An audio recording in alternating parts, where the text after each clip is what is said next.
Bueno,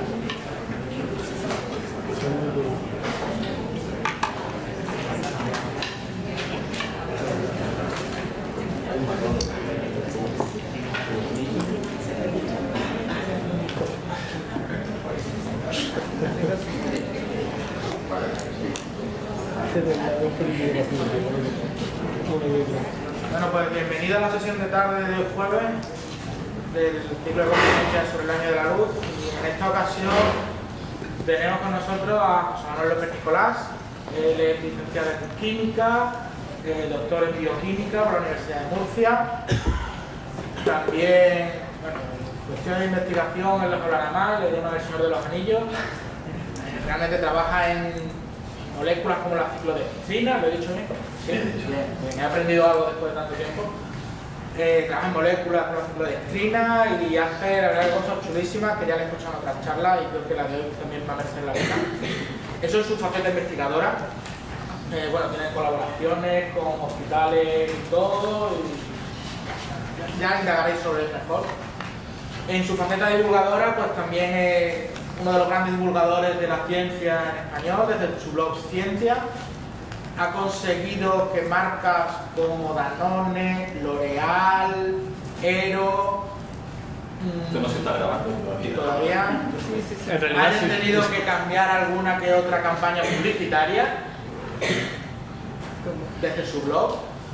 Y como comunicador, y ya es personal, es el mejor comunicador que yo personalmente he escuchado.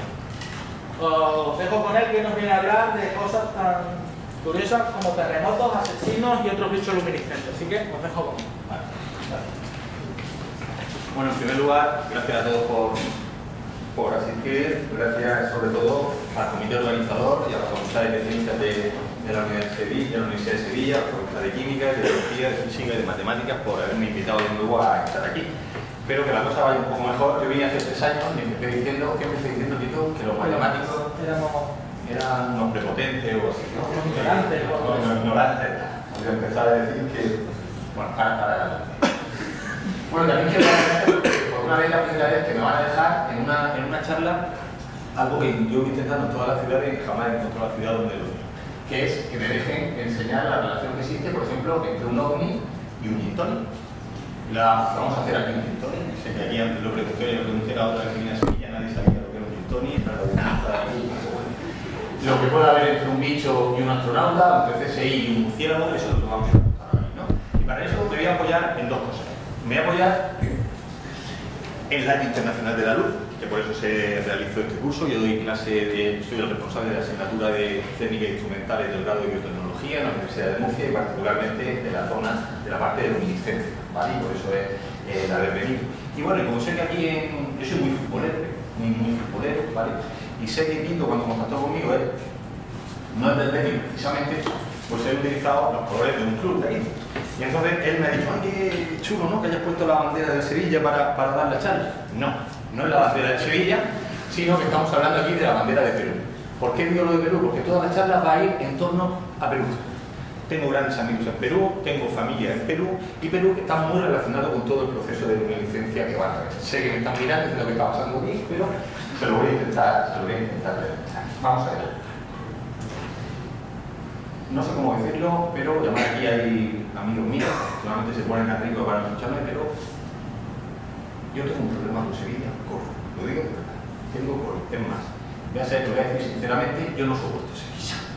¿Por qué no soporto Sevilla? Porque he tenido muchos problemas con esta ciudad, problemas que ni los que me han invitado lo conocen. Vamos a ver. Yo estaba aquí. ¿Ustedes saben esto qué es? Yo estaba ahí. Eso es el Sánchez Pizjuán, ¿de acuerdo? Entonces, cuando jugó el Barça, en mi equipo jugó una final de Copa de Europa. Hace muchos años, una Copa de Europa que iba a ganar el Barça y iba a arrasar, ¿no? Porque jugamos contra un equipo que se llama Agua, que es la única vez de mi vida que no lo he visto, que fue llegarnos a los penaltis, yo estaba en el campo, mis padres me llevaron, iba a ser una gran fiesta en el barcelonismo, y perdimos los penaltis. Perdimos los penaltis, no marcamos ni en los penaltis. Fue un trauma y tuvimos que pasar muchos años hasta ver esta imagen. Esta imagen fue en el año 92, que fue cuando ganamos la siguiente charla. Me vine arriba, me lo pasé fenomenal, y ¿qué hice? En ese mismo año me vine de nuevo a Sevilla, que este trauma lo en Sevilla, y me vine a Sevilla. Me vine con una novia que me había hecho esto. Imagínense ustedes el trauma de cortar con tu novia en la Expo de Sevilla, habiendo de venir en autobús desde Murcia a Sevilla y tener que volverte con ella. Aquello fue impresionante. ¿Y qué ocurrió? Sí, que ya, que no mal que fue mi mujer, se lo no voy a la charla, pero la tengo que contar. Bien, y entonces leyendo, cuando volví, iba leyendo sobre la Expo, los dos callados ahí en el este, nos hemos juntado en, no sé, un vestido de tal. ¿Y qué tiene que ver eso con la ciencia? ¿Saben ustedes esa foto cuál es? Esa foto es de la otra Expo que hubo en Sevilla, que no fue la primera, como vosotros bien sabéis. Hubo una Expo iberoamericana, ¿vale? Y la exposición iberoamericana, ¿qué tiene que ver con la ciencia? Ustedes sí que conocen esto, ¿verdad? ¿Esto qué es? Esto es la Casa de la Ciencia. La Casa de la Ciencia de aquí de Sevilla. Y la Casa de la Ciencia no era ni más ni menos que el pabellón de Perú. ¿De acuerdo? Entonces ya vamos a empezar a encontrar la primera conexión entre mis amigos, mi familia, que la tengo peruana, y la divulgación científica. Bien, lo que pasa es que en Perú ocurren cosas un poquito extrañas. ¿A qué me refiero? Perú es una zona donde no se plantea si hay ovnis o no hay ovnis. No, allí lo que se plantea es cuáles son los mejores sitios para ver los ovnis. No, la quedamos por supuesto que no nos planteamos otra cosa. Sí, entonces tienen su página web oficial, conozca Perú. Quiere ver ovnis en Perú, 5 lugares para ver, en 5 sitios. Ustedes digan, sí, pero acaba de salir una encuesta, bueno, salió hace unos meses una encuesta que dice que en España, 1 de cada 5 cree que hay extraterrestres entre nosotros. 1 de cada 5 personas. Sí, nos podemos reír, pero 1, 2, 3, 4, 5 piensa que hay extraterrestres. Jamás, que luego lo sube, lo reconoce abiertamente, no pasa. Bien. ¿Y qué ocurre con estas cosas? Que se ven, quiere ver ovnis en Perú, 5 lugares, y este es uno de ellos, hacen acampadas, hacen allí mítines, etc. Pero hay una cosa que a veces nos tomamos un poquito a risa, ¿vale? Que es, y la gente, ay, esto es un disparate, sí, pero fíjense esos dos, esto es de Perú, y fíjense esas dos gráficas, esos dos mapas que indican zonas donde ha habido terremotos, ¿vale? En la zona de Perú, y zonas donde han aparecido mucha gente que ha visto ovnis, o que dice que ha visto ovnis. Y hay veces que científicamente, y extrapólenlo a cualquier tipo de investigación que ustedes hagan, no dicen que cuando el río suena agua llega. Pues evidentemente, si hay una zona que coincide que han visto ovnis, dice que han visto ovnis, y que a la misma vez hay terremotos, algo puede pasar ahí. Y sería un disparate no centrarse o no intentar averiguar el objeto. ¿Y qué ocurre? Ocurren cosas como esta. Mira, estos son los ovnis a los que se refiere. Esos puntos de aquí, esas cosas de aquí, etc. Y todo eso, al final, se lo digo, porque tiene que haber una explicación. Una explicación a que haya dos zonas en el mapa de Perú donde haya terremotos y donde por otra parte digan que en esa zona hay ovnis. Quiero que vean este vídeo, ¿de acuerdo? No sé si se va a ver bien o si se va a escuchar, pero vamos a intentar. Este es un vídeo de Perú, ¿vale? Sí.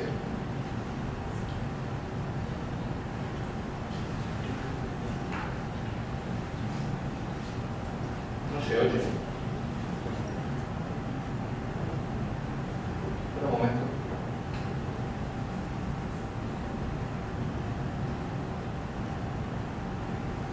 No sé si aquí lo podemos poner.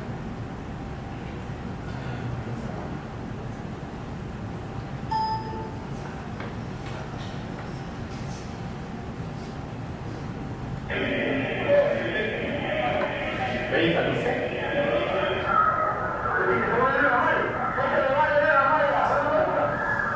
Eso es el terremoto de Perú de 2007.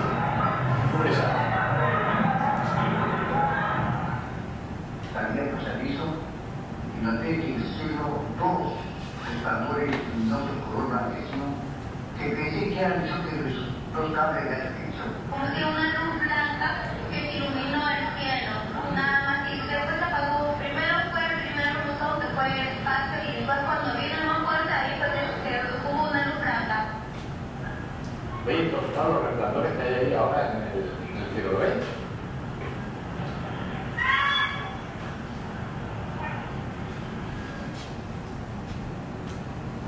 Evidentemente, ¿Alguien sabe eso qué es? ¿Alguien sabe a qué se debía eso?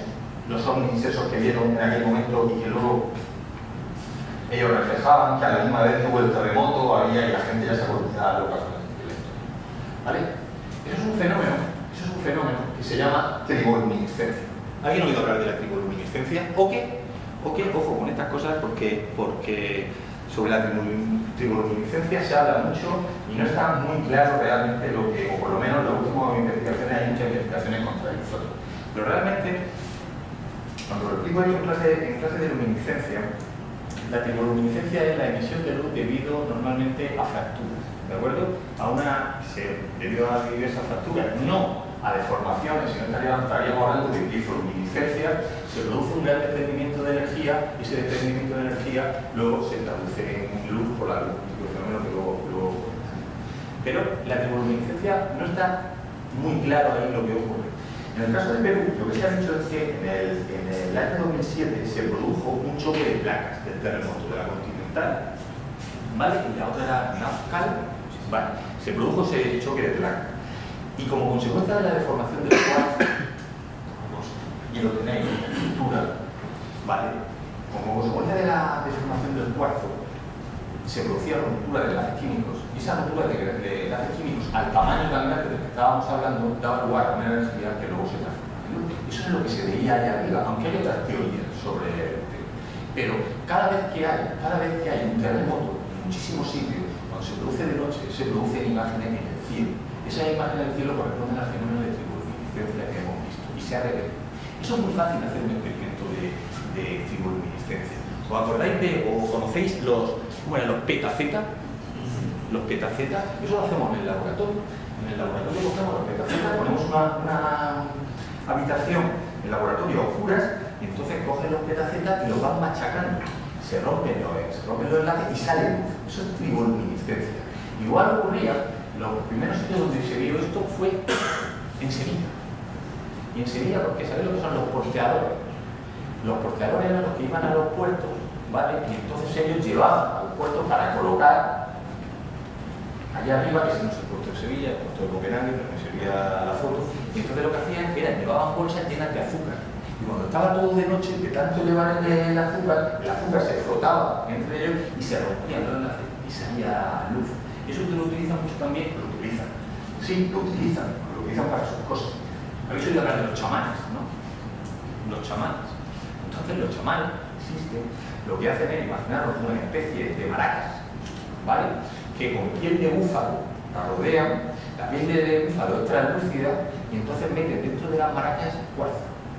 Y entonces empiezan a darle el cuarzo y por el mismo fenómeno que el petaceta, el del azúcar o en grandes dimensiones del terremoto cuando se chocan las placas, entonces ese cuarzo empieza a romperse los enlaces químicos y se produce la luz. Entonces las maracas esas que llevan echan luz y la gente ya se vuelve loca con el tema. Mirad, esto es un tema, porque aunque vaya a hablar de muchos fenómenos relacionados con la luz, no vengo aquí a explicar en qué consiste cada fenómeno. Para eso están los libros de texto y seguro que lo han explicado. Pero son temas con los que yo tengo bastante relación. ¿A qué me refiero? Yo, y esta es la primera vez que lo digo en una conferencia, no sé por qué, porque casi lo tengo medianamente prohibido, pero yo trabajo con la Guardia Civil. Con la Guardia Civil. ¿Y aquí qué hacemos? Y vosotros habláis del Señor. ¿Qué se quiere dar? Gleason apareció en casi todas, la cuarta o la quinta apareció en las 10 primeras temporadas de CSI, salvo la 11. ¿Y en la 11 dónde estaba? ¿Dónde se fue? Era asesor del gobierno de Perú. Y entonces se fue a Perú. ¿Vale? Y aquí, esta reacción, ¿cuál es? Esta reacción, que es en la que yo estoy trabajando con la Guardia Civil, es una reacción química muy conocida. Estamos hablando de un proceso de luminiscencia. Ya sabéis que la luminiscencia es emisión de luz por un cuerpo frío, en este caso de quimioluminiscencia debido a una reacción química, que es la que lo produce. Y esa es la reacción del luminol. La reacción del luminol es la que utilizan para imágenes como esta, que seguramente que la habéis visto todos. Como dicen a mi amigo de la Guardia Civil, para detectar sangre en la escena del crimen. Me mola mucho ver la frase, tal como se ve la película Soler en el laboratorio. Y cada vez se queda la estrella y digo, ¿qué es esto? Pero bueno, para hallar sangre. ¿Qué es lo que hacen? Utilizan un reactivo, todo lo que hacían.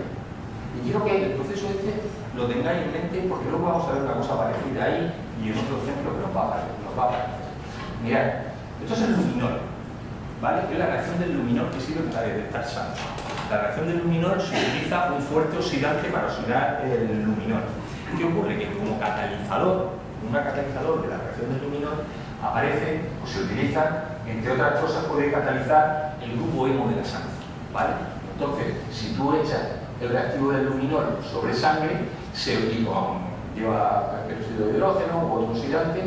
Si hay sangre, rápidamente aparece ese color azul de la quimioluminiscencia. ¿Por qué? Porque ahí el grupo hemo de la sangre ha servido como catalizador. ¿De acuerdo? Si no hubiera sangre, la reacción ocurriría, pero muchísimo más lento al no existir el catalizador, y entonces no se vería esa reacción. ¿En qué estamos trabajando nosotros? Con la Guardia Civil. Normalmente la Guardia Civil lo que intenta es una reacción bastante sensible, pero sí que es cierto que cada vez más los criminales utilizan reactivos mucho más potentes para eliminar la sangre del escenario del crimen.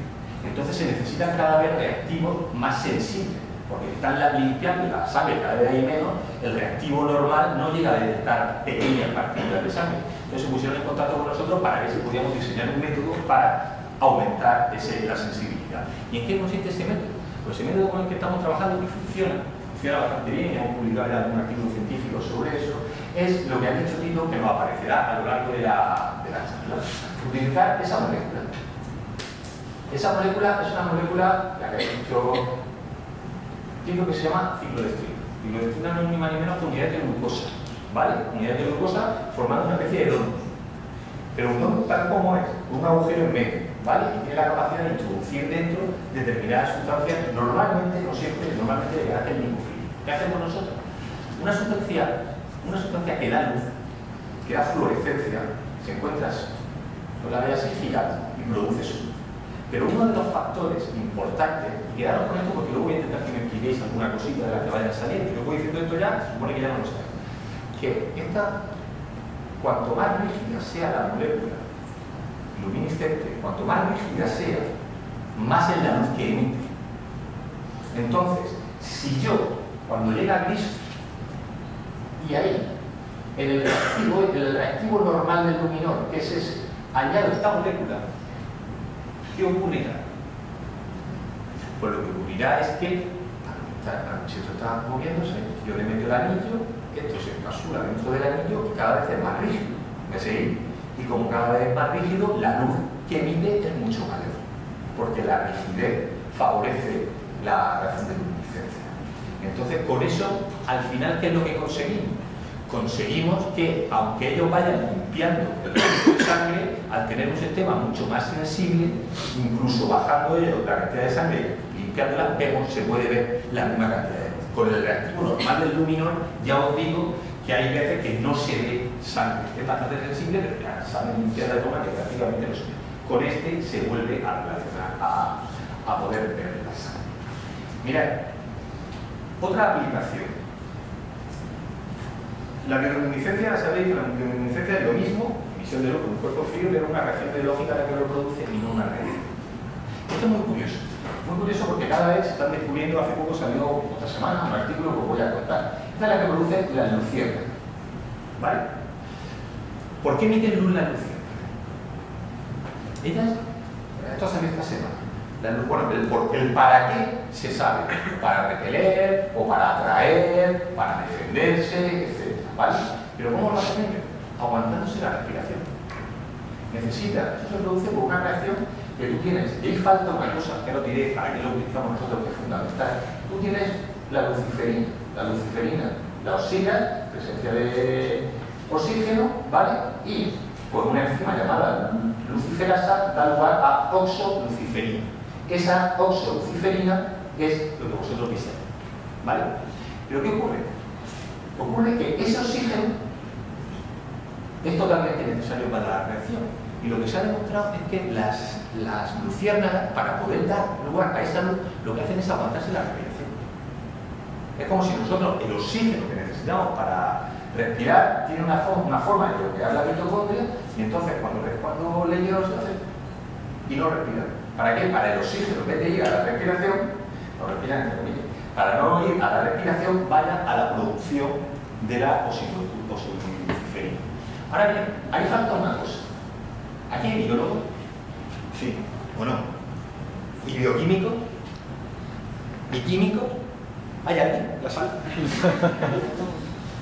Ahí falta una cosa, que es fundamental, que es en esa nación, que es ATP.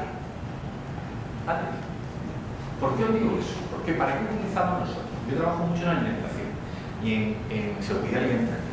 En seguridad alimentaria lo utilizamos para saber, por ejemplo, si esta superficie está libre de microorganismos o no. Se supone que tú la has limpiado, tiene microorganismos porque la vas a utilizar en alimentación, tal, claro, ahí puede haber cualquier bicho.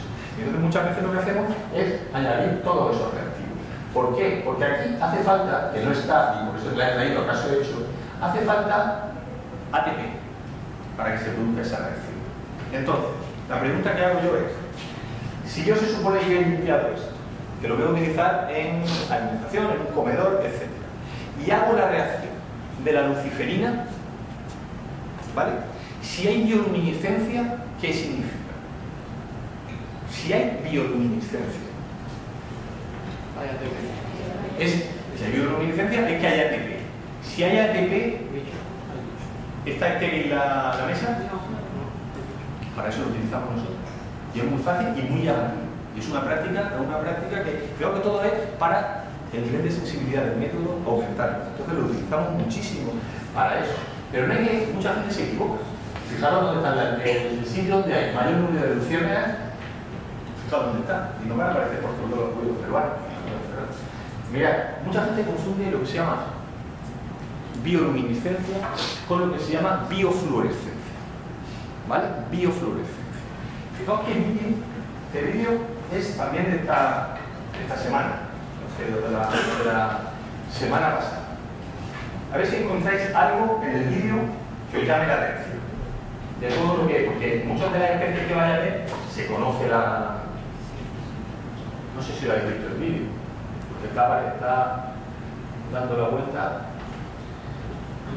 What did you find? We found a biofluorescent turtle. Scientists have only really tuned in to biofluorescence in the last 10 years. And as soon as we started tuning into it, we started to find it everywhere. First it was in corals and jellyfish, then it was in fish. Mira, todo esto son... There it was. Mira esta. UFO. Se ha descubierto esta semana Just hanging out. el primer reptil que emite biofluorescencia. Biofluorescencia. ¿Qué es lo que cambia eso? ¿Qué es lo que cambia? The first I've ever seen of a biofluorescent turtle. ¿Lo he visto? ¿Lo he visto? Entonces están felices, lo han encontrado. Mira, va a salir otra. I was in the Solomon Islands on the TBA-21 Academy expedition, which is a lunar group that pairs up artists and scientists to do different projects related to the marine environment.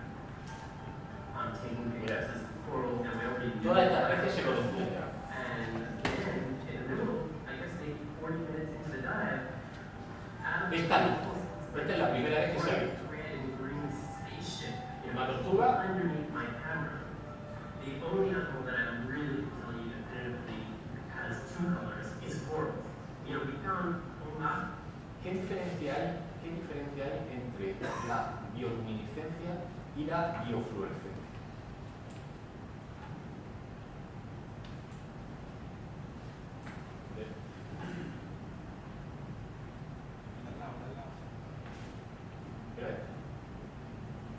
¿Qué diferencia hay?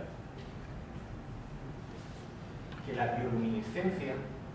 bioluminiscencia se produce por una reacción interna que hay dentro del bicho, entre comillas. Sin embargo, la biofluorescencia no se produce por una reacción interna, sino porque incide la luz y refleja, por decirlo de alguna forma, la luz. Esa es la gran diferencia que hay entre la luciérnaga y esas tortugas. Pero ahora voy a contar una historia que la conté hace poco. Lo que pasa es que aquí voy a contar muchas más cosas de las que conté ahí. Y es una historia que va a intentar relacionar la investigación básica con el Año Internacional de la Luz, con la Estación Espacial Internacional, con un murciélago y evidentemente con el perro. ¿Vale? Vamos a ver. Este es mi gran amigo del departamento. ¿Vale? Este es mi compañero del departamento, pero estamos hablando de hace 10 años. Entonces, esta foto es del 2005. ¿Vale? Se llama Fernando Gambino y él es bioquímico. ¿Vale? Él es bioquímico. Yo soy químico de especialidad bioquímica, pero él es un poco bastante más joven de cuando ya, desgraciadamente, se cargaron la especialidad y aparece la carrera que todos conocen. Entonces aquí se encontraba realizando su tesis doctoral. Y Fernando, él trabajaba en una enzima que se llama polifenol oxidasa. Polifenol oxidasa es la enzima responsable del pardeamiento de fruta y verdura. La enzima responsable de que se ponga un plátano, una patata, se pardee, etc. Pero esa enzima está muy estudiada. Se sabe muchísimo de ella y hay que buscar cosas nuevas. ¿Vale? Entonces Fernando intentaba demostrar su participación de esa enzima en la ruta que sirve para la síntesis de esos pigmentos. De los pigmentos que dan color a esta especie de plantas, cariolíferas. ¿De qué plantas estamos hablando? Estamos hablando de plantas como la flor de la remolacha, la bugambilla, el higo de noche, todas que tienen los pigmentos esos colores tan llamativos. ¿Vale? Él decía, vale, ¿qué tiene que ver polifenol oxidasa en la síntesis? ¿Para qué quería determinar la síntesis? Por un lado, para conocer esa síntesis, y otro lado, para poder sintetizar pigmentos en el laboratorio. Y esos pigmentos luego utilizarlos para lo que haga falta, que ahora veremos algún tipo de ejemplo. Esa era su tesis doctoral, ¿de acuerdo? ¿Qué ocurrió? ¿Qué tiene que ver esto? Dices tú, vale, polifenol oxidasa, pardeamiento, alimentos, vegetales, pero ¿qué tiene que ver esto con la luz? ¿Vale? Porque un día, Fernando, ocurrió una cosa. Nosotros somos de Murcia y allí no llueve, ¿vale? Aquí no llueve, pero yo quería ir a la zona de más calor hacia el mundo hasta que vine aquí hace 2 años, en el evento de Total, y demostré que no, aquí incluso nos superaron, ¿vale? Pero, como es una zona muy desértica, él eligió flores de cactus, ¿vale? Y él salía todas las semanas, Fernando salía todas las semanas a buscar flores de cactus. Entonces cogía las flores de cactus y las guardaba en un congelador. La guardaba en el congelador ¿para qué? Para posteriormente procesarlas y empezar a ver esos pigmentos, cómo se formaban, la participación de la enzima, etc. Y ahí la guardaba en el congelador. ¿Y qué ocurrió? Pues ocurrió una cosa. Ocurrió que hubo un día que Fernando abrió el congelador. Y cuando abrió el congelador, ¿qué se encontró? Pues se encontró una luz que salía allí, en plan los ovnis del Perú, ¿no? Pues salía una luz del congelador de Murcia, más o menos lo mismo.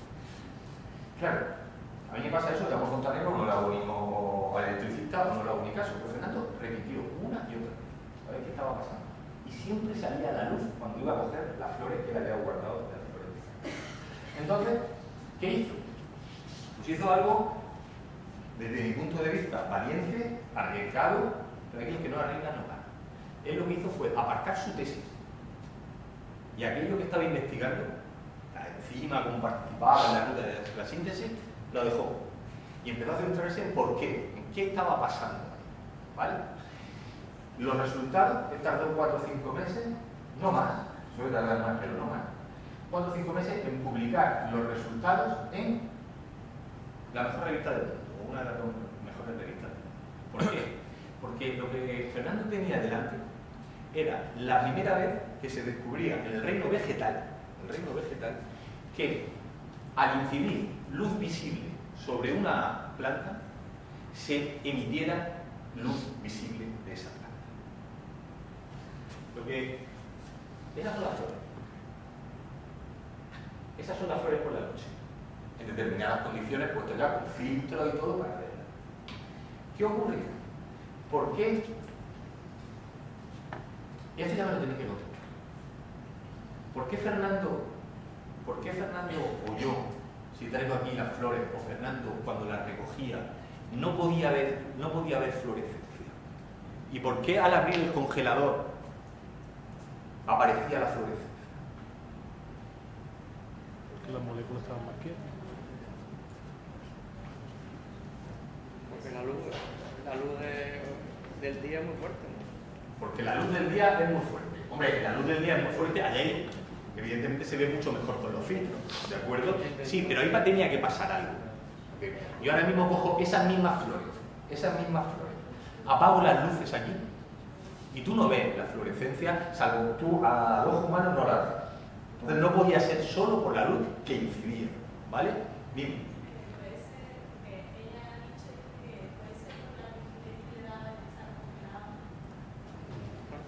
Exactamente. Exactamente. Eso es lo que dice ella, ¿no? Porque ella no se atreve a decirlo. Es la típica que dice, oye, ¿y esto? Y como la caguen, dice, ¿cómo va a ser eso? Pues lo que pasaba era eso. Lo que pasaba es que al congelarla, cuando se ve de forma espectacular, que si le pone hielo seco o le pone nitrógeno líquido y se ve. Entonces lo que pasaba era que lo mismo de antes, que el fluoróforo, lo que os he dicho del luminol, no sé si estaba muy relacionado, al congelarlo, el pigmento que estaba en las flores ganaba en rigidez, perdía en libertad y salía el destello. Claro, el destello no es lo que hay que aquí vamos a abrir un congelador y vamos a decir, hostia, ha llegado aquí. No, pero él lo vio y lo repitió y se ve. Ahora ya le ponen los filtros adecuados, etcétera, y podéis encontrar las cosas como esta. Bien, eso es un caso de lo que se llama serendipia científica, pero no sé qué rollo pasa. Que cada vez más, es más, esta mañana cuando he oído un podcast viniendo por acá iba a decir viniendo en el tren, no, de Murcia a aquí se tardan 7 horas y media en tren, vamos Q7, ¿vale? Y entonces iba oyendo uno de los podcasts que me ha dado tiempo, más 3 posts y un paper, y hablaban de la serendipia otra vez, como un descubrimiento al azar, como una casualidad, y eso me cambia, ¿no? Descubrimiento al azar, lo juro, ¿vale? Como el mayor caso de serendipia, o uno de los más famosos, ¿cuál fue? ¿Quién era este señor? Y Fleming, ¿qué fue lo que encontró? Este fue Fleming. ¿Y qué fue lo que encontró Fleming al azar? ¿Cómo dice? La penicilina. Pero como se dijo posteriormente Fleming encontró la penicilina gracias a que tenía una cabeza perfectamente amueblada, a que tenía una experiencia, a la investigación de muchísimos años, y con eso tenía la cabeza preparada para ver una casualidad, por decirlo de alguna forma. Pero si no lo tienes todo, no se suma todo eso, tú no lo ves. Fernando, el que ahora he hablado antes, mi compañero, es un tío súper brillante. Y si él no tiene la cabeza perfectamente amueblada, no somos bioquímicos y de fluorescencia sabía lo que habíamos dado en la carrera al principio y ya está, aparte de los cursos que hayamos hecho luego, no lo veía. Tú debes tener la cabeza muy bien preparada. Y esta frase sí que te frena. No esperes que la fortuna te sonría, prepárate con el conocimiento. Es un mensaje que os dejo, ¿vale? Cuando lo encontré, se publicó hace poco, agencia así.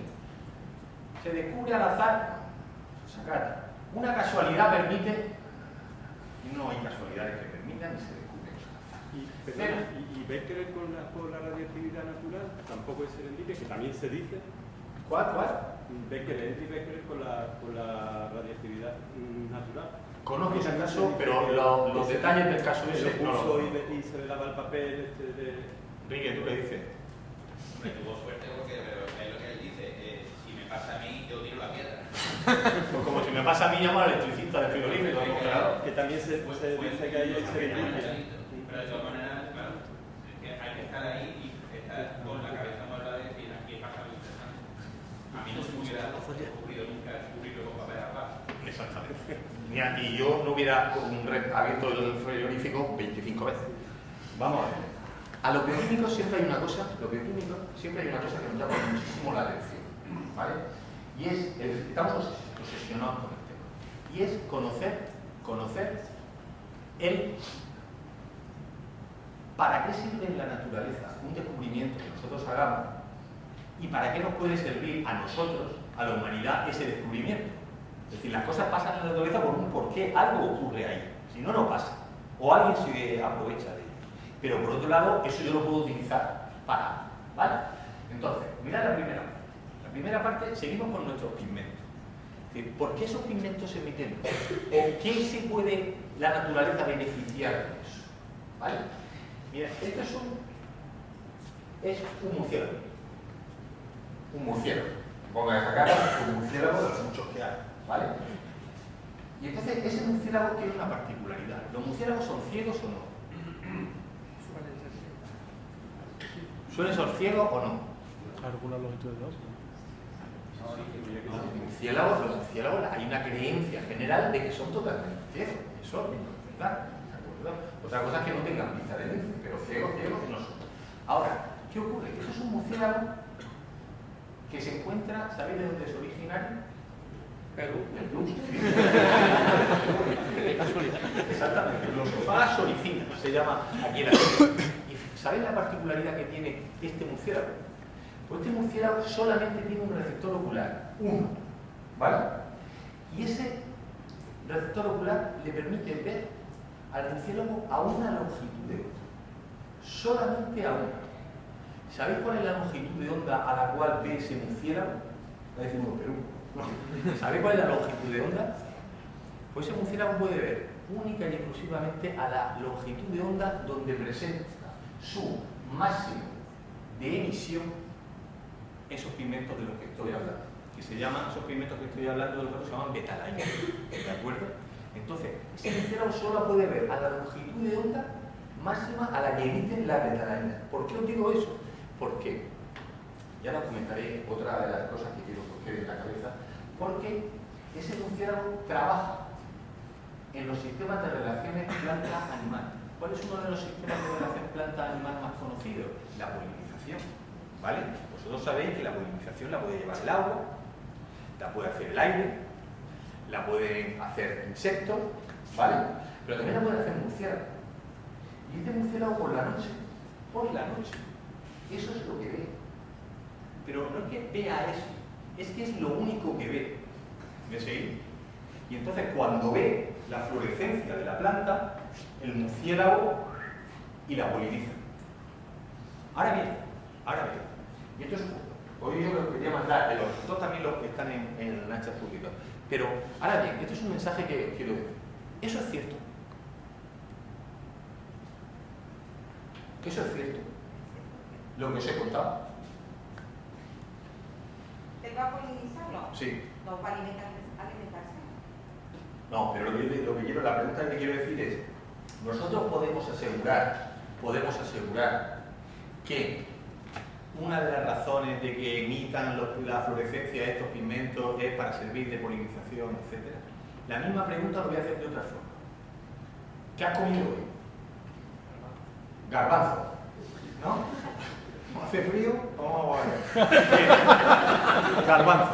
Los garbanzos que te has tomado, pero escucha, la respuesta es la misma a lo de los pimientos que a los garbanzos, ¿vale? Los garbanzos que te has tomado son seguros. Sí, ¿por qué lo sabes? ¿Qué lo sabes? Porque no te ha pasado nada. Porque por ahora no te ha pasado nada. O porque tú crees que no te ha pasado nada. ¿A qué me refiero? Me refiero a que la ciencia no entiende de verdades absolutas, no entiende de certeza, ni muchísimo menos. Es más, como dice un amigo, Juan Ignacio Pedro, tiene toda la razón del mundo. La ciencia tampoco busca la verdad, porque nunca la va a alcanzar, ¿de verdad? ¿Por qué os cuento todo esto? Porque nosotros no podemos decir que sea absolutamente cierto eso que incluso aunque esté publicado en Nature, sino que a día de hoy la hipótesis de la polinización y de las flores con sus pigmentos y del murciélago que llega, hay suficiente evidencia científica que le dan robustez a esa hipótesis. Pero vale una sola prueba de que sea lo contrario o de que eso se ponga en tela de juicio para desmontarlo absolutamente todo y tener que empezar a lanzar otra hipótesis. Con tu garbanzo pasa lo mismo. Tú no sabes si son seguros. Hay suficiente evidencia científica a día de hoy para asegurarla, y con la experiencia y con todas las investigaciones, la seguridad de tu garbanzo. Pero tú no tienes ni idea si dentro de 50 años se va a descubrir con técnicas que no existen hoy en día algún ingrediente o algo dentro del garbanzo que no sea tan seguro. ¿Eso significa que hay que echarse la mano a la cabeza? No, a día de hoy hay evidencia científica, pero cuando hablemos de ciencia no hablemos con seguridad y con certeza y seamos un poquito más humildes a la hora de eso. No, a día de hoy hay estas pruebas, pero mañana no sé lo que va a pasar. Y son suficientes para argumentar esto, como la hipótesis que os he lanzado del murciélago. Pero basta un día que se revea que la longitud de onda no era esa, sino era otra, y todo se desmonta. ¿De acuerdo? A pesar de que esté publicado en las mejores revistas. Bien, pero esos pigmentos fluorescentes que se vieron tal, ¿a nosotros para qué nos sirven? A nosotros. ¿Para qué nos pueden servir, aparte de que le sirva al pobre murciélago del Perú, para que polinice? Mirad. Os he dicho que se encuentra también en la remolacha. Si tú coges una remolacha, haces un extracto de remolacha, tienes un aditivo. El aditivo, ya sabéis la fama que tienen los aditivos, de malísimos, de horribles, que son sustancias químicas, hay que matar a todos los químicos, como dice mi suegra, pero ese es el E162. El E162, con el número E tan malo que da, es solamente el extracto de remolacha. Y ese extracto de remolacha, ¿en qué es rico? Es rico en betalaína. Y esas betalainas son las de los pigmentos. ¿Para qué utilizamos las betalainas? Pues las utilizamos. Los bioquímicos somos así de desprendidos, ayudamos a los tecnólogos de elementos. ¿Y lo ayudamos a qué? Lo ayudamos a colorear elementos. ¿Esto qué es? El frigopié. ¿Ese color rosa de dónde viene? ¿O cuál es la percepción? Porque ahora ya soy muy listillo. ¿Cuál es la percepción que tiene todo el mundo del color rosa? De la fresa. Pues ese color rosa no procede de la fresa, del frigopié, sino que el colorante que tiene es el E162 y viene de la remolacha. ¿Vale? Y ese es el que utilizaba un gran amigo, Xavi Gutiérrez, para colorear los chipirones estos que hacía al E162 en órbita laica. Esto es una cosa que ya puedo contarla. Vosotros veis órbita laica y la seguís viendo, ¿no? Bien. ¿Alguien vio la sección de ciencia en la cocina? ¿Tú no viste eso? Sí, lo vi. Sí. En la primera... A mí me ha pasado una curiosidad ahora ya que se puede contar de la esta. A mí me gustaba cuando hicimos la primera temporada, que salía yo con Xavi en ciencia en cocina. Luego tenemos una lista interna, Naucas, la mejor plataforma de divulgación científica en español, tenemos una lista de correo, ¿no? Y entonces, en la lista de correo de Naucas, en otras listas de correo de Principia, de esto y de todo, hablando de ciencia, de nada que estar callado. Incluso en Twitter la gente te da, lo agradezco, innumerables consejos, ¿vale? De cómo tenías que ir mejorando de un programa a otro. ¿No? Esto es de una forma, y os agradece porque tengo muchos amigos ahí. Y entonces te decían, esto tienes que hacerlo de esta manera, tienes que hacerlo de otra, tal. Y entonces de un programa a otro te decían, no, esto lo vas mejorando. ¿Cómo se nota que no le estás haciendo caso? Porque esto va funcionando cada vez mejor. Fíjate, ahora estás más suelto porque me ha hecho caso. Y yo, sí, claro, tal, tus consejos fueron fundamentales, tal. Los 12 programas se grabaron en un solo día. ¿Vale? Eso nadie lo sabía, la primera vez que lo digo en una charla. Es más, el orden de emisión no correspondió siempre al orden en el cual se habían grabado, ¿no? Entonces, aquel que me decía, lo has hecho de forma cojonuda, has tenido en cuenta mis consejos, y en este lo ha hecho mucho que no, y eso fue el primero. Que grabó. Entonces, aquí utilizaba también Xavi todo esto. Pero nosotros el bioquímico, aparte de ayudar al tecnólogo de alimentos, va buscando otra cosa. Que va ayudando, ¿cómo pueden ayudar esos pigmentos a nuestra salud? ¿Vale? A nuestra salud, más que ser colorante, etcétera, los pigmentos fluorescentes que había descubierto Fernando a la hora de... Bien, mirad, voy a contar una historia.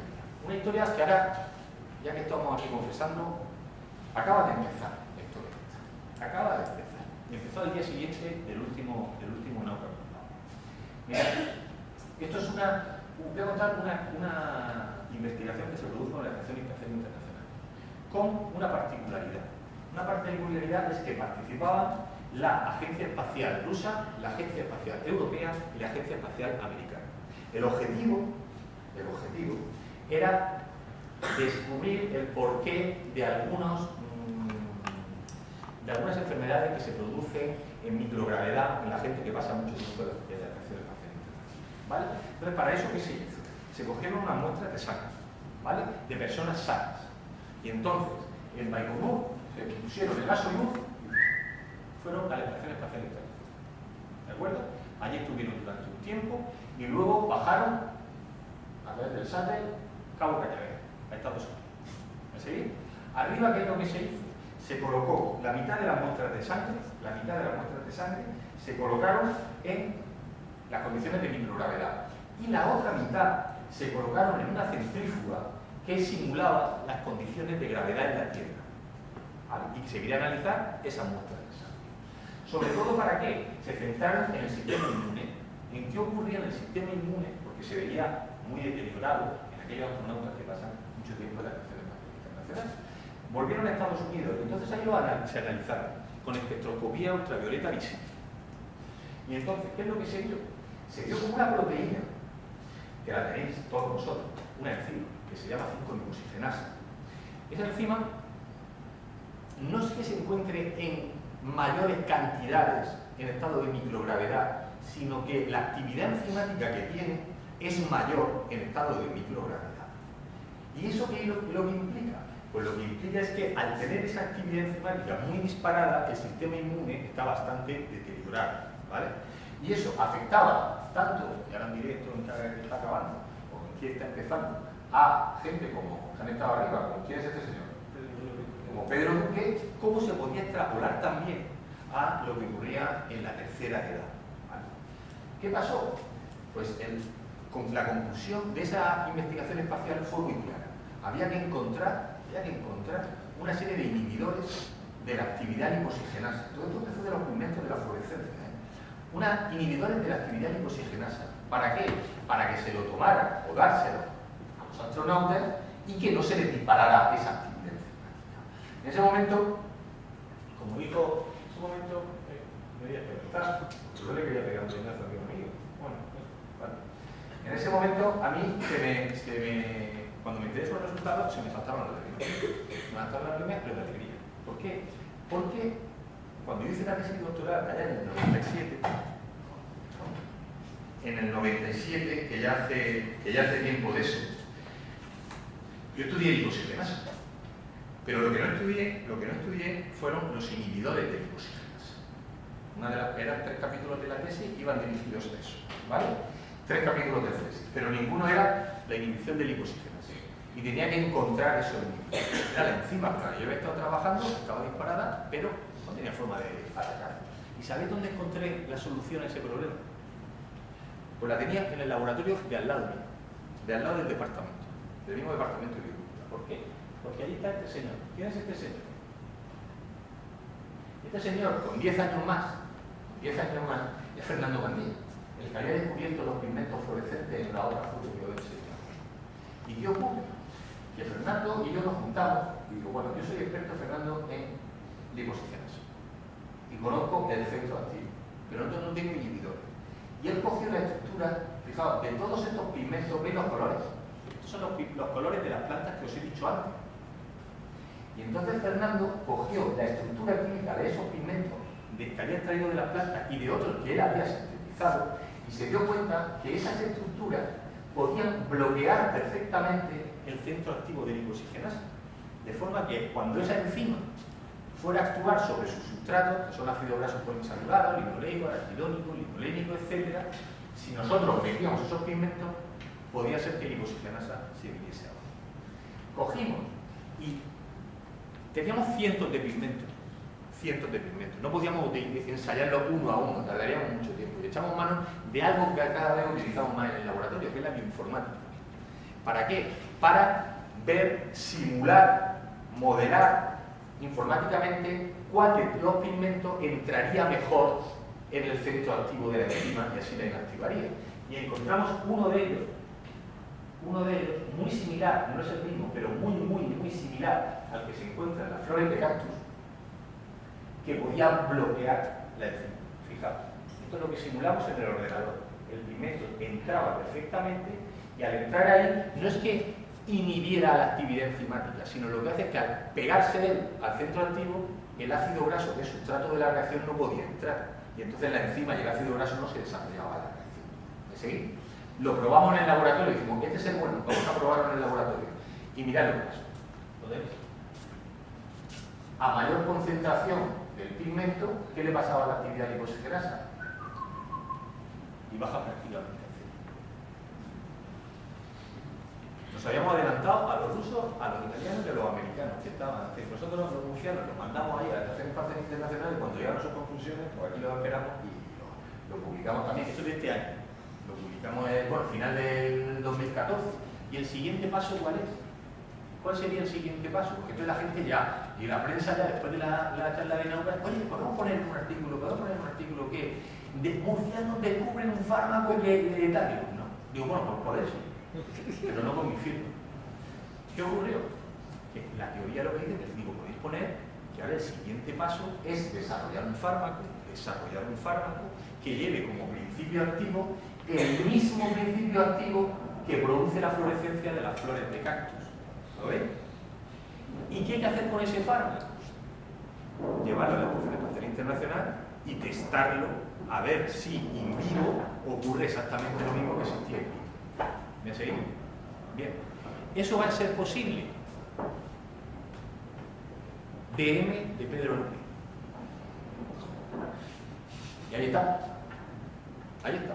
Estamos desarrollando, esto allí no lo dije porque no había pasado todavía, estamos desarrollando, diseñando el experimento para hacerlo en la Estación Espacial Internacional con el principio activo de las flores de cactus. Y a ver lo que pasa. ¿Ese ruido de dónde viene? ¿De Perú? ¿De los ovnis? De la casa de arriba. Ah, no, gracias. Vale.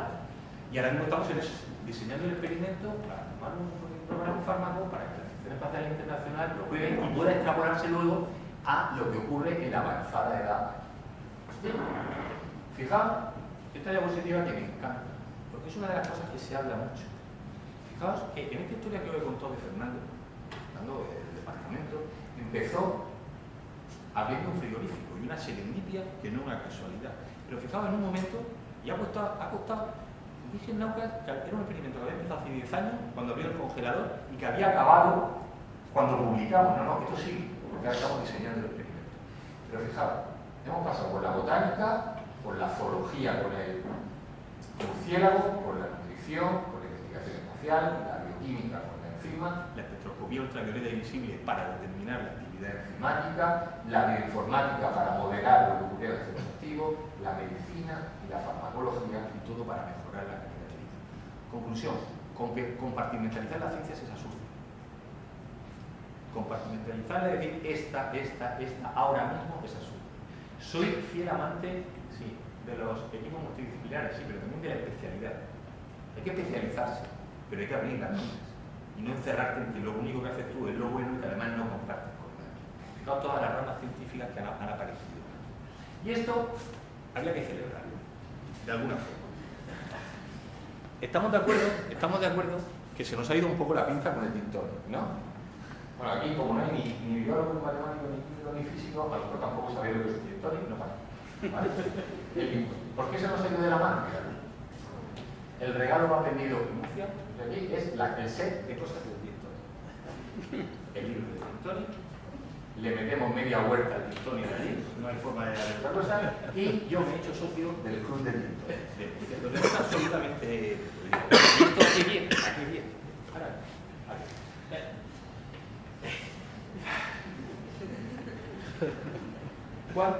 ¿Cuántos tipos de ginebras conocéis? ¿Cuántos tipos de ginebras? ¿Cuántos tipos de tónicas conocéis? ¿No tantas? ¿Sí o no? A mí me llevaron una vez a Pamplona a dar una charla que se llamaba... Me dije, ¿puede hacer la ciencia un gin tonic saludable? ¿Puede hacer la ciencia un gin tonic saludable? Digo, pero ¿cómo se va a llamar así? Sí, llámala así. Digo, la llamé así. Hola, buenos días, ¿puedo hacer la ciencia un gin tonic saludable? Y dije, no, muchas gracias por haberme invitado y me fui, porque no lo puedo hacer. Pero a lo mejor sí que puedo hacer una tónica saludable y vaya a ver qué relación tiene con el año de la ¿vale? ¿Sabéis dónde empezó el gin tonic? El gin tonic empezó en Perú. Totalmente cierto. ¿Alguien sabe la historia de por qué empezó el gin tonic en Perú? Están en todos lados. Tienen murciélagos, tienen las flores, tienen todos los terremotos en el cielo, Benomi, y son los padres del gin tonic. Son la leche. Mirad. ¿Quién era esta mujer? Esta mujer era la esposa del virrey del Perú. Esta era española, ¿vale? Y era la marquesa, no me acuerdo. Lo que le ocurrió fue que contrajo una enfermedad. ¿Qué enfermedad? La malaria. La malaria llamada también como la malaria o el paludismo. Es exactamente lo mismo, ¿vale? Exactamente. ¿Y qué ocurrió? Que ahí contraías en Perú la malaria, y todo lo contrajo en Perú, y estaba eliminado en aquel tiempo. ¿Qué pasó? que encontraron, le dieron, a esta buena señora le dieron esto. ¿Y esto qué es? ¿Le dieron? ¿Qué le dieron? Sí, pero ¿cómo se llama la planta? Le dieron una cosa que allí llamaban la chinchona, ¿vale? La chinchona. Y se curó. Y entonces empezaron a repartir a todo el mundo que tenía la malaria o el paludismo, empezaron a repartir la chinchona y se curaron. Y entonces, ¿qué pasó? Lo que pasó fue que un químico que se llamaba Pelletier lo que hizo fue aislar el principio activo que se encontraba en la chinchona. ¿Y el principio activo cuál era? La quinina. ¿Vale? La quinina. La quinina resultaba que era la mejor forma de atacar el paludismo. ¿Qué pasaba?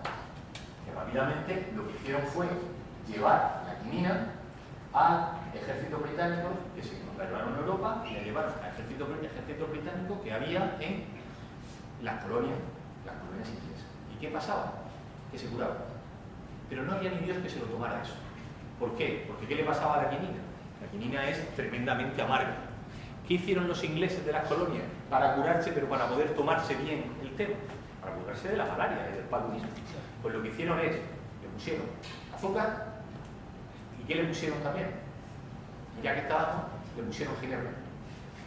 Y entonces hubo un tío, que debéis saber cómo se llamaba, que tuvo la feliz idea de que vale, el agua, el azúcar, la ginebra, pero le voy a meter un poquito de CO2 al tema. Y de ahí salió, quitándole la ginebra, la tónica. ¿Cómo se llamaba el tipo? El tipo se llamaba Schweppes. El tipo que se llamaba Schweppes, así se creó la tónica. La tónica se creó de agua, que ahora veréis, porque es importante hablar del agua de quinina, no de la tónica, a nivel experimental. Cogió quinina, le puso agua, le puso azúcar, ¿vale? Le metió el CO2 y de ahí salió la quinina. Y luego ya el alcohol se lo metía en las tropas inglesas y así iban. Evidentemente, decir que esa combinación con el alcohol puede ser saludable es uno de los tipos de disparates. Pero lo que sí que podemos hacer es una tónica que pueda ser una tónica, ya veréis la relación con el año de la luz, una tónica que sea saludable. ¿Por qué? ¿Qué necesitamos? Vamos a hacer aquí, lo vamos a hacer aquí, ¿vale? Y además me va a contar otra historia, que luego no salen las cosas porque no se escuchan. Pero bueno, vamos a contar otra cosa, vamos a hacer una cosa. Uy. Mirad, necesito una molécula. Voy a hacer una tónica saludable, ¿vale? Y la vamos a hacer. Lo voy a contar cómo se hace. ¿Por qué lo voy a contar? Porque ya está patentado. ¿De acuerdo? Si no, no la contaría. Bien, necesito una molécula que yo la añada a la tónica, ¿vale? Y que le dé, que tenga el número E, es decir, que sea un aditivo por la Unión Europea. O sea, se la podamos echar sin ningún problema. Que además podamos decir que es 100% natural, porque mola. No sirve para nada, pero mola. Que le produzca, esa foto no es refleja como es la realidad, pero bueno, para que nos pongamos, me sirve para la argumentación. Que tenga unas características sensoriales buenas, pero aparte que le dé un valor añadido que no tenga ninguna tónica del mercado. ¿De acuerdo? Un buen sabor, natural, su número E, pero aporte algo que no tenga ninguna tónica del mercado. Y que le puede interesar a... Esa es la molécula. Es exactamente la misma molécula que utilizamos con la Guardia Civil, ¿os acordáis? Para el luminol. Exactamente. Solamente debe tener una particularidad, que de todas las unidades de glucosa de la forma sea, tenerlo en la cabeza, el donus más pequeño. ¿Os acordáis que tenía forma de donus y que podía introducir cosas dentro? Pues el donus más pequeño, ¿cuál es? El que tiene solamente 6 unidades de glucosa. Si yo hago, se llama alfa, ciclo de String. Si hago la beta, utilizo 7, y al utilizar 7 el diámetro mayor. Si hago la gamma, 8. ¿De qué dependerá que sea mejor elegir la 6, la 7 o la 8? ¿De qué dependerá? Pensar. De lo que quiera meter dentro. De lo que quiera meter dentro, ¿sí o no? Si resulta que cojo la 6, que es pequeña, y esto parece... cojo la 6, que es pequeña, y intento introducir algo que no quepa, no me sirve de nada. Sin embargo, si cojo la 8, que es muy grande, Es muy grande, puede ser que esté holgado y salga. Y este que salga. Tengo que coger la que venga al pelo y nunca lo he hecho. Bien, entonces, fijaos, esa es la estructura de la molécula que voy a utilizar. Esa es la estructura de la molécula que voy a utilizar. Fijaos qué particularidad tiene. La particularidad que tiene es que, os he dicho que son moléculas de glucosa, pero fijaos que tiene una forma de anillo troncocónico. Está abierto por abajo y por arriba. ¿Lo veis?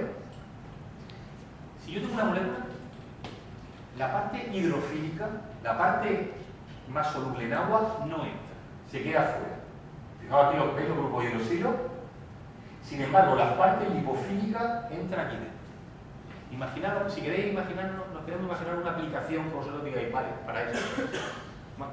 ¿Qué es más fácil hacer? Una leche omega 3. Una leche omega 3. Rica en omega 3. ¿Desnatada o entera?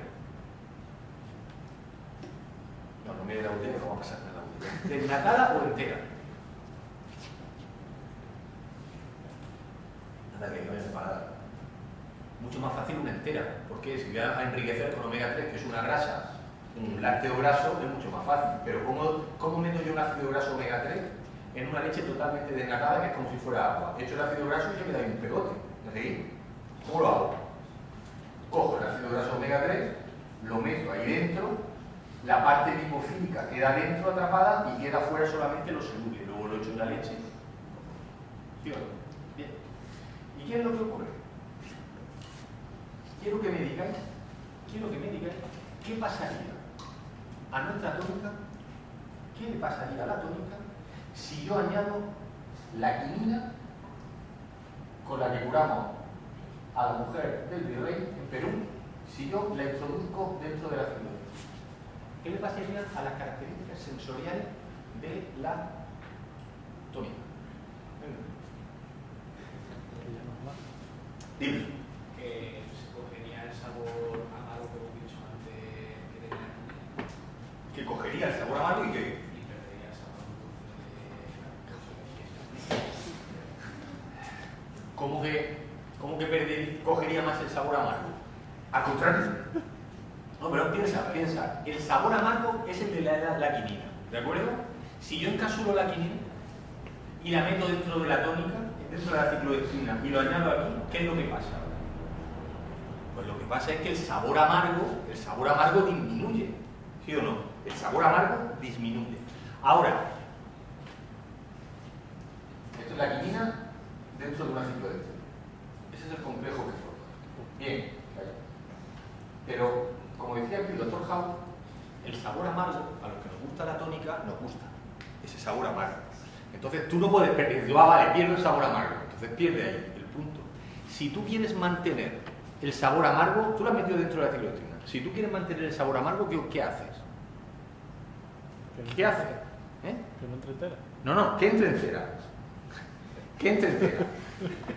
¿Qué ocurre? ¿Qué hago yo si quiero mantener el sabor amargo? Coño, le bajo azúcar.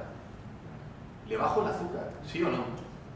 Entonces, si yo para compensar el bajón del amargor, le bajo el azúcar.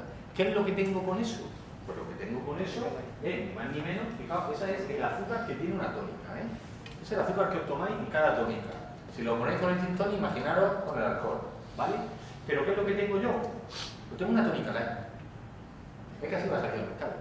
Tengo una tónica light. Una tónica light, ¿por qué? Porque le bajo el azúcar, pero tiene el mismo nivel de amargor. Ya, me lo dices tú, vale, tónica light con el mismo sabor, pero de ese mucho. ¿Sí o no? Algo más necesitado. Mirad, existen muchísimos ingredientes milagros que se han añadido a los alimentos. Muchísimos. La gran mayoría no sirve absolutamente para nada. No vamos a centrarnos en eso. Pero hoy me voy a centrar en aquello que sí sirve para algo. ¿Qué pasa?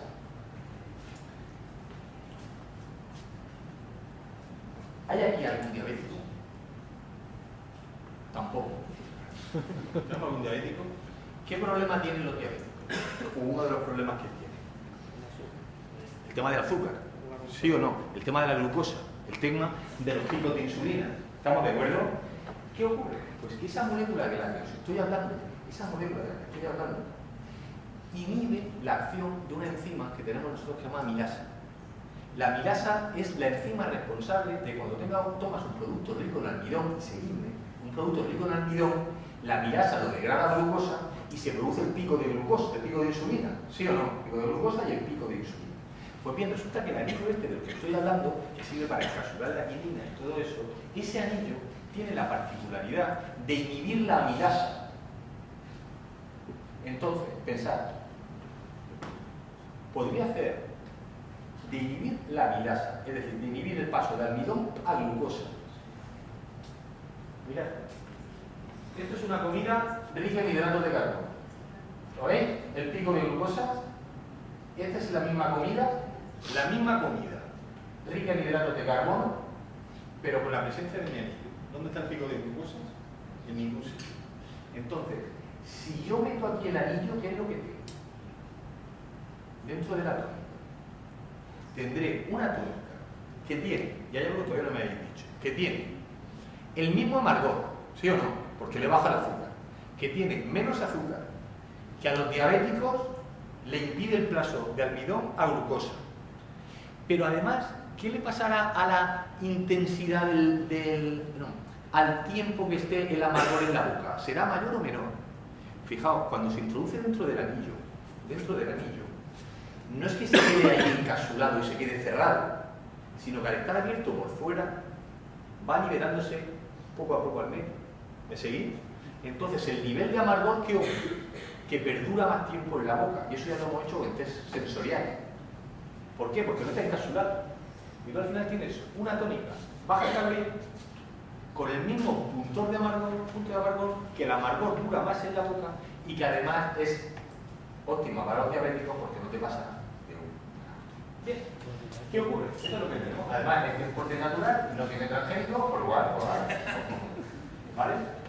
Que para ellos, para otros, hay gente que esto lo vende de la forma más absurda. Mirad, pero para cerrar, quiero a ver si pilláis esto de lo que va a pasar aquí. Quiero, y dice, vale, si esto de la quinina, ¿qué tiene que ver con el Año Internacional de la Luz? Con Perú lo tenemos claro. Si no se llega a salvar a aquella mujer, no existiría el dinero. Pero, ¿qué tiene que ver esto con esto? ¿Podemos apagar la luz un momentillo? O... Vamos a ver. Esto... Mirad, vamos a hacer aquí en un momento la tónica. A ver si sale. ¿Eh? Pues... menos la parte del fondo, si se puede. Si no se puede, no pasa. Mirad, esto es agua con quinina. Agua con quinina. Quiero...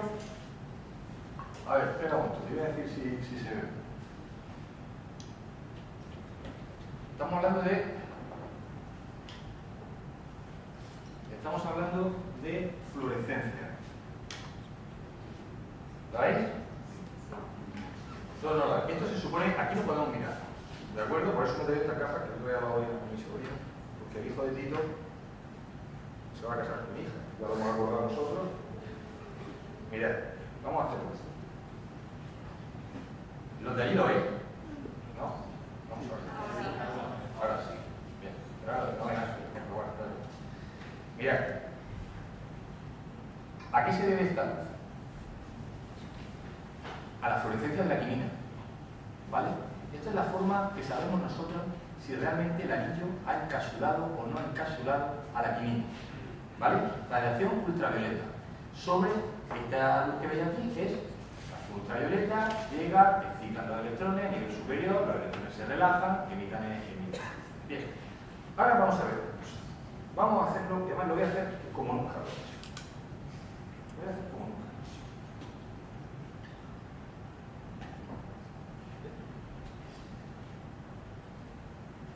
Y luego voy a hacer una pregunta. Aquí va el anillo. ¿Vale? Ahí va el anillo que tiene todas esas propiedades. Decidme si veis, cuando yo subo, esto no suele salir, porque además es la primera vez que me la juego. Claro, Sevilla siempre sale algo mal. Vamos a ver. ¿Veis subida de la fluorescencia? ¿Quién ha dicho? ¿Quién ha dicho que sí? Tú has dicho que sí. Tú tienes superpoderes. ¿Tú has visto algo ahí? ¿Alguien ha visto? No, lo acabo de decir. ¿Alguien lo ha visto, la subida de fluorescencia? ¿Se debe haber producido subida de fluorescencia o no? Pensad, la teoría que me dice que sí o que no. Sí, sí, sí. ¿Por qué? Por la rigidez. Por la rigidez, por lo mismo del luminol, lo mismo que os he dicho antes, ¿vale? ¿Me seguís? Ahí se ha producido subida de fluorescencia. Lo que pasa es que el ojo humano, esa subida es incapaz de verla. ¿De acuerdo? Es incapaz de verla. Pero creedme, un acto de fe. Ahora bien, ese es el agua con quinina y el anillo. Agua con quinina, que no tome. Y el anillo, lo que le dieron a la mujer del medio. Bien. Y ahora vamos a ver aquí. Ahora yo le voy a añadir. Bueno, primero es que sale el código. Vale. ¿Lo habéis visto? Sí. ¿Ha subido? Sí. ¿Qué lleva esto? Ya me vengo arriba. ¿Qué lleva? Pensad, estamos, ¿Alcohol para el gin tonic? No, pero alcohol viene ahora. Mirad una cosa. Esto lleva las gafas, son las gafas de protección de estabilidad. Ya descubrí aquí el gran truco de este experimento. Vamos a ver. Esto lleva, ¿qué lleva? Una tónica. Mejor dicho, si tuviéramos que hacer el gin tonic, Azúcar. Azúcar. no, dióxido de carbono no, porque no veo la... Azúcar tampoco. ¿Qué le echan? Limón. Esto lleva limón. Agua con limón. ¿Y agua con limón ha producido subida de fluorescencia? Sí. ¿Por qué? Porque otra de las cosas que influyen en la propiedad de fluorescencia de un compuesto es el pH del medio. Y resulta que la quinina tiene grupos ionizables. Y los grupos ionizables dependen del pH, la estructura de la quinina. ¿Vale? Entonces, si vosotros imaginaros un compuesto que tiene 4 grupos OH, tiene 4 pKs, ¿vale? Entonces, dependiendo del pH del medio, la estructura es una o la estructura es otra. Entonces, no solamente la rigidez ha provocado que aumente la fluorescencia, pero el ojo humano no lo ha visto. Pero sin embargo, si nosotros bajamos otro de los efectos, otro de los condicionantes de la fluorescencia es el pH. Si yo añado y bajo el pH, se ve perfectamente la subida de fluorescencia. Es mucho más importante el pH que la rigidez del anillo. ¿Lo veis? Bien, pero ahora voy a hacer la gran pregunta. ¿Y ahora qué le voy a echar? Estamos tirando la casa por la ventana. Voy a echarle ahora. ¿Subirá o bajará la fluorescencia? Bajará. Cargado de gente. ¿Subirá o bajará? Bajará. ¿Por qué? Porque es básico. ¿Por qué? Es básico. Pero no llega a ser, no es tan básico como para producir, para subir. Ahora mismo estaba bajo pH. El alcohol de la ginebra no es tan básico como para producir que pegue allí otra vez el subir. ¿Bajará o subirá? No. ¿Qué ha pasado? Ha bajado. Ha bajado. ¿Por qué ha bajado? ¿Por qué ha bajado? No. pH prácticamente no se sube por el alcohol con la cantidad que le hemos echado de limón y tal. Porque pensad, imaginaos, aquí tenemos dentro un pH bajo, tenemos dentro la quinina y tenemos encapsulada por la ciclodestrina, ¿sí o no? Cuando yo le echo el alcohol, el alcohol lucha por entrar dentro del anillo. Y cuando va entrando dentro del anillo, ¿qué está pasando? Que la quinina va saliendo y va ganando otra vez en libertad, por lo cual la fluorescencia empieza a bajar. ¿Desaparecerá? No. Llegará, si saliera toda la quinina que no sale, llegará al punto basal donde la quinina estaba ahí. ¿Me ha seguido? Bien. Pregunta. Fíjese. ¿Qué pasa cuando en la tele hacen este mismo experimento y no sale?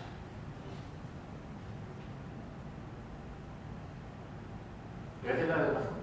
La pregunta. ¿Se ve exactamente lo mismo o pasa exactamente lo mismo? Sí, nunca lo hagáis sin gafas, con ultravioleta.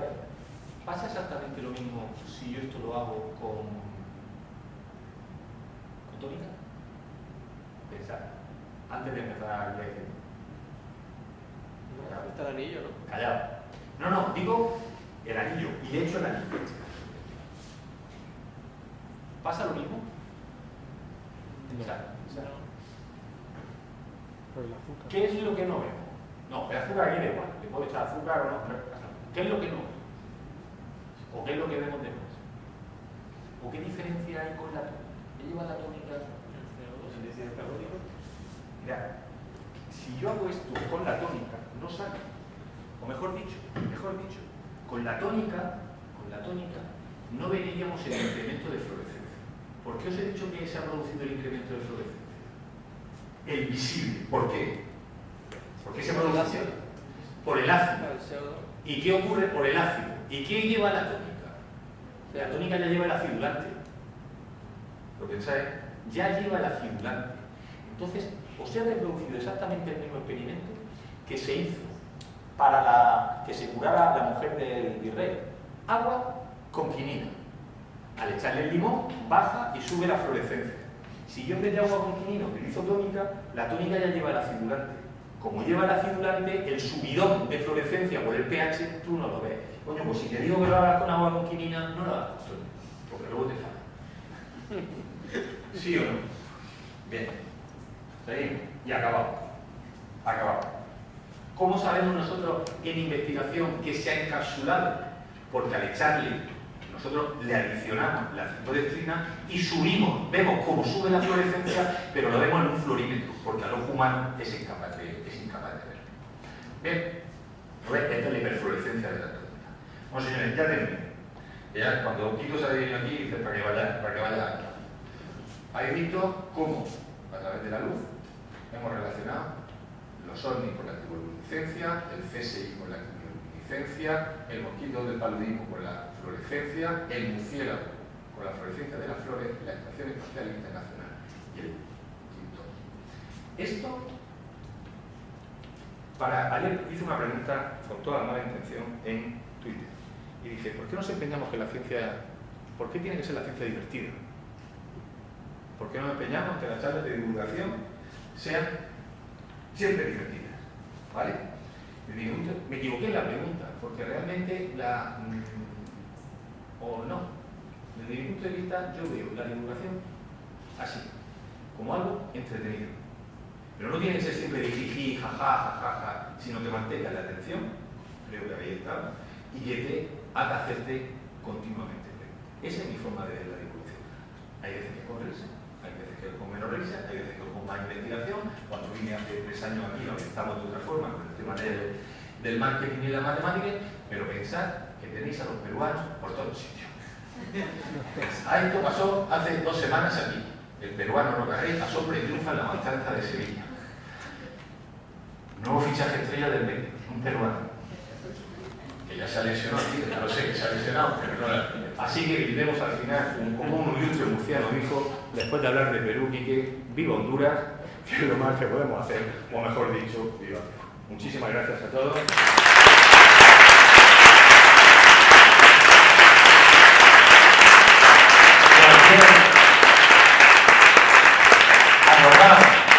Acordad, hacerlo siempre con agua con quinina, no encabezonaros con la tónica, que sí, que la tónica se compra y el agua con quinina tiene que hacer las proporciones, sí, pero sale. De la otra forma, no sale. ¿Alguien tiene alguna pregunta que hacer? ¿Algo que queráis saber? Dime. ¿La quinina no tiene propiedades nocivas para la salud? ¿No? Bueno, vamos a ver. Perdón. Sí, buena pregunta. La pregunta es, ¿la quinina tiene propiedades nocivas para la salud? Sí, las tiene. ¿Esto tiene propiedades nocivas para la salud? Sí. ¿Te puedes morir con esto? No te voy a dar, pero ¿te puedes morir con esto por ahora? ¿Te puedes morir con el agua? Sí. Todo depende de la dosis. Todo. ¿Quién era? Paracelso, el que decía, el veneno está en la dosis. Hay una cosa que se llama la dosis letal 50, ¿vale? Tú coges un grupo, entonces le vas dando determinadas sustancias y ves a qué concentración muere la mitad de la población. Evidentemente lo haces con ratones, no vas a coger ahí una cantidad de personas, te vas dando dosis letal 50. No. Entonces, ¿qué quiero decir? Que todas las sustancias, por encima de un nivel, tienen un efecto real, ¿vale? Un efecto nocivo. Ahora, ¿qué ocurre? Que la quinina que se utiliza en la tónica, ¿vale?, en la alimentación, está muy lejos de esa dosis de la 50 o de esa dosis a la cual se ha visto algún efecto sobre la salud.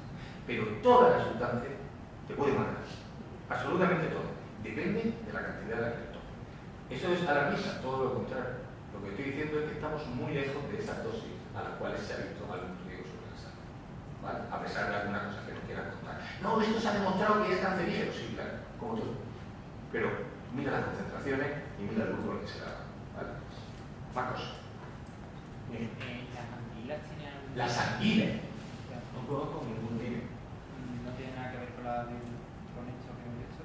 Con la bioluminiscencia. Creo que sí tiene que ver. Creo que sí hay aquí. No lo sé. No te lo puedo decir con certeza. ¿Va a decirte algo de no sé? ¿Hay anguila o no hay anguila que presenten bioluminiscencia? Que presenten biofluorescencia, o por lo menos no se han descubierto antes, ¿vale? Más cosas. Una pregunta con respecto al murciélago que es capaz de ver las flores del campo y las oscuridad. ¿Cómo se produce la fluorescencia de esas flores durante la noche? Sin iluminación. No. Vamos a ver.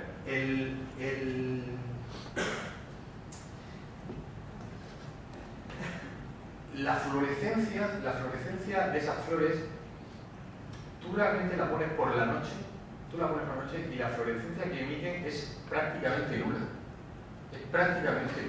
Las fotos que os he puesto son con filtros que hemos estado probando, con muchos filtros, hasta tener esas fotos tan alucinantes. Entonces, ¿emiten fluorescencia? Sí. ¿A qué concentración? ¿A qué intensidad? Muy baja. ¿Es capaz el murciélago de ver eso con el resto de lugar? Sí, porque tiene solamente esa longitud. Para tener una necesidad mucho más fuerte, necesita una radiación ultravioleta mucho más a la cual necesitaría pantalla como esta. Es muy sensible a eso, muy sensible. Es más, solamente se ha visto ahí esa especie de murciélago y otra que sea capaz de verlo. Y ya está. Pero imagino que la noche de una llena se verá con mayor intensidad esa fluorescencia por el murciélago. Sí. Es decir, que se podría poner a prueba la teoría, lo entiendo si hay una relación entre la luna llena y la organización de la cámara. Ver si a mayor, en noche de luna llena la polinización es mayor porque el murciélago hace más. Sí se puede. El experimento de la publicación de esa nacha es anual del murciélago. Esa no es la publicación. Pero es más, ahora mismo se está utilizando la fluorescencia de esos pigmentos, lo nuevo que está saliendo, para un sistema de detección de la malaria. La betalaína, o betasantina, o betacianina se está utilizando para la malaria exactamente por el mismo sistema de murciélago. Sí se podía hacer. No se nos ha ocurrido y no creo que lo hagamos. Nosotros no creo que lo hagamos. Hasta ahí no.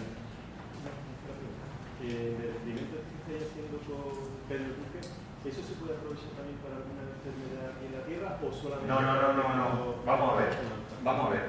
La teoría es... O sea que el artículo ese que te he dicho que está en fase publicado, hay cosas que dejan alguna cosa que falla ahí. Que ya haya visto. Pero la teoría es que en condiciones de microgravedad, el acceso de lipoxigenasa a los sustratos naturales, araquidónico, linoleico y linolénico, es mucho mejor. ¿Por qué? Porque lipoxigenasa actúa mejor en medio acuoso. Y en condiciones de microgravedad, que es las convulsiones a las que llega ese artículo, que yo las tengo un poco en entredicho, los sustratos se solubilizan más. Al solubilizarse más, lipoxigenasa puede actuar más. Y entonces la actividad enzimática dispara. Son ácidos grasos poliinsaturados. Pero, resulta que lo que sí se ha demostrado es que aquí en condiciones de gravedad, en avanzada edad en el humano, la solubilidad del ácido graso es mayor en condiciones en avanzada edad que en joven edad. Por lo cual, esos resultados que se ven en personas de mediana edad en la Estación Espacial Internacional se extrapolan a condiciones de avanzada edad en la Tierra porque la solubilidad del ácido graso es la misma en microgravedad que en la tercera edad. ¿Vale? Estas son las conclusiones de su trabajo. Entonces, eso, en el experimento que estamos haciendo y tal, eso es una de las cosas que queremos incidir, a ver si es por eso o si es por otra cosa. Porque realmente en ese experimento que se hizo en la ISS, la cantidad de muestras que se utilizaron, desde mi punto de vista, fueron bajas, para sacar algunas conclusiones. Pero que vicosidad está activada, vale, como una... Yo quería aclarar alguna de las preguntas que han hecho por aquí de la serendipia de Becquerel. Querría hacer una puntualización. Era la tercera generación de la misma familia que estudiaban los fenómenos de fluorescencia y de fosforescencia. Entonces, bueno, hablar ahí de serendipia y de suerte. En realidad, el abuelo de Henri Becquerel fue el primero que empezó estudiando, siendo científico, estuvo en la guerra napoleónica como soldado francés, y fue el primero que vio el fenómeno de bioluminiscencia, creo que fue en la bahía de Bengala, con un difusor, puede ser. Y a partir de esa primera observación empezó a hacer estudios sobre sustancias fosforescentes, su hijo siguió, y Henri era el tercer miembro de la misma familia que estudiaba eso. Entonces, hablar ahí de serendipia, se encontró con un fenómeno que no era el que él Pero estaba... dice el de la radioactividad. De la radioactividad. Vale, Era vale. un fenómeno diferente, pero ellos estaban estudiando la emisión de luz durante 3 generaciones. Yo te he dicho que eso no... Sí, Eso no. sí, sí. Lo conozco, pero no... Sí, sí, no lo he visto. era así. Entonces, descubrió algo diferente de lo que ellos estudiaban, pero evidentemente sabían cómo detectar radiación. Claro, sí, sí. Hizo un experimento singular y descubrió algo diferente a lo que ellos estaban buscando, pero bueno, hablar de serendipia en ese caso particular, pues no va al lugar. Gracias. Era por aclarárselo a él. Pero en la serendipia no existe nunca, porque en términos groseros, el señor que descubrió la ciencia era porque era un poquito sucio.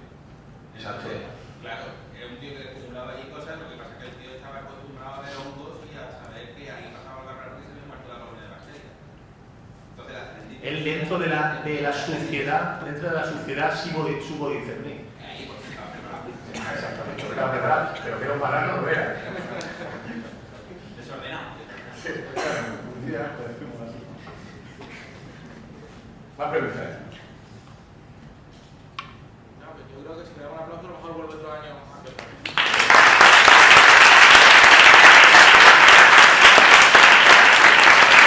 Y ahora, cuando veáis un peruano, decís, hostia, aquí hay de... Aquí está el gin tónico. Aquí al menos...